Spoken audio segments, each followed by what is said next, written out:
I was listening to something, it's been a while ago, I don't know where I heard it from, but the quote was something like, if you can't manage $1,000, how do you expect to manage $100,000? Absolutely. And that really hit home for me, because as an investor starting out with no credit, no money, it's always like, how do I get the money and how do I save the money? But I had to really figure out the discipline, even when I was making $13 an hour, to start learning how to manage my money. Yes. Because those are the same skills that translate to when you start making more money. So it's key that you start learning how to manage what you got. That's right. Because when you start getting the bag, you're gonna blow it. And you hear that all the time, man, people blowing money. Yes. So managing money, yeah, is definitely a big skill set. And you think about it, I mean, they're great components. They're great components. I mean, there's certain components to managing money that you have to understand, right? I mean, one of the biggest components to managing money is knowing how to manage your taxes, right? Because that's one of the biggest expenses that you're going to have is taxes. So if I'm making money and I'm constantly, let's say in my business, I made $1 million in revenue, right? Now, if I made $1 million in revenue, and think about this, I make $1 million in revenue, and let's say that my profit is in that business is, let's say, $300,000, right? So I know I'm going to make $300,000 profit, right? If I don't know how to, now keep in mind, I made that $1 million in revenue this year. When the clock strikes at the end of the year and start over the following year, I got to not go out and try to make that $1 million again the following year. There's no guarantee that I'm going to make another $1 million this coming year. But I got a $300,000 profit over here. I need to know the right tax strategies to ensure that I can keep that $300,000 for the purpose of growing my business the following year. That happened to me many times. I remember the first year, man, we made $16 million in revenue, and man, it was high on the hog and everything. And I was, you know, my CPA, Marjorie, we talked about strategies of how we can manage our tax liabilities, right? And I'm glad I did it, because the next year, my revenue dropped from 16 million down to 4 million. Now think about that now. I lost, 12 million in revenue. And so if I didn't manage my money properly, my business, that drop alone would have flatlined my business and put me out of business. But because I managed my money properly, I was able to weather that storm, manage my expenses and things of that nature in order to be able to get back the following year to go back up to that $10 million mark again. So you got to know how to manage your money. Because if I went out and blowed it all on cars and trips and all that type of stuff and clothes and shit like that, I'd have been out of business. But it's also understanding what industry you're in and what tax strategies that might apply for your business.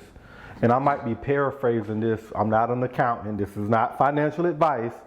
But I had someone tell me, there are situations where you can put money in an account, if I'm saying this right, for future business expenses. Like R&D. That you plan on spending. So instead of paying taxes or whatever on that money, you can put that in accounts that you plan on using growing your business. So all those strategies are key, man. All those strategies are key.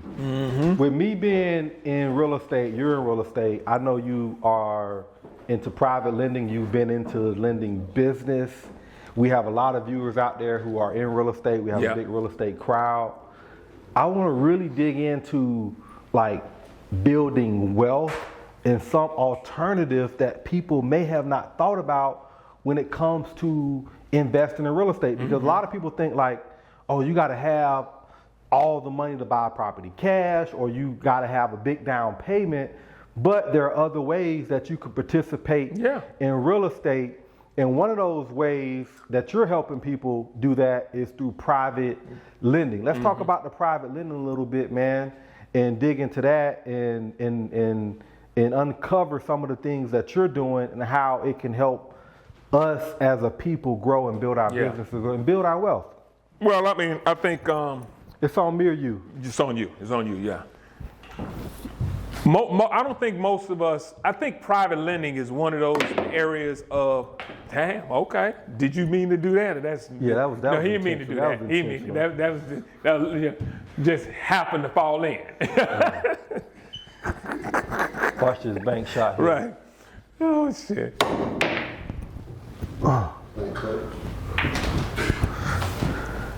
Okay, all right, good. Well, I'll do that. I can do it from here, right? Yeah. So private lending to me is one of those things that most people don't even know about or never even consider. And I'm talking about mainly from the capital partner side. Now, most of us, when we hear about private lending, and you know, because you got a lot of students, most private people go to private lenders to borrow money, right? But most people never thought about being a capital partner, being that person that actually lend money on deals. You know what I mean?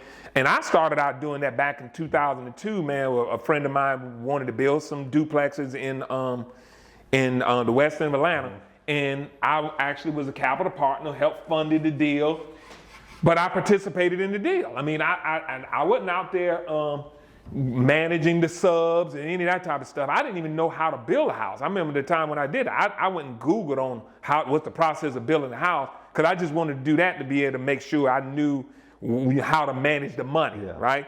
But a capital partner or a private lender, you can actually be that person. I can partner with you on a deal.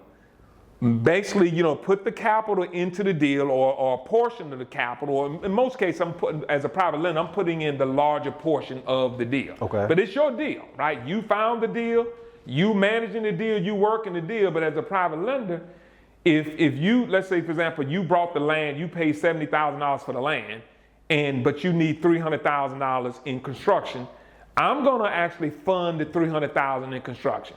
Now, I may not even have all that $300,000 by myself, but I go to DeMarcus, I go to KP, I go to a few other people that I know, family members and friends, and say, hey, man, I got this great deal. Got my guy Gene, he got a great project, he's building this project, he needs construction financing, right? And we're gonna fund the $300,000.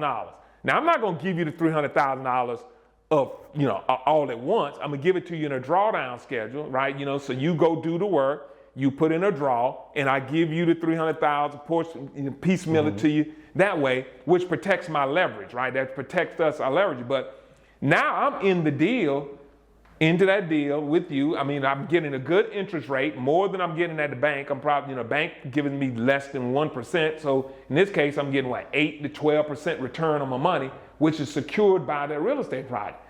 A lot of us don't think about that, right?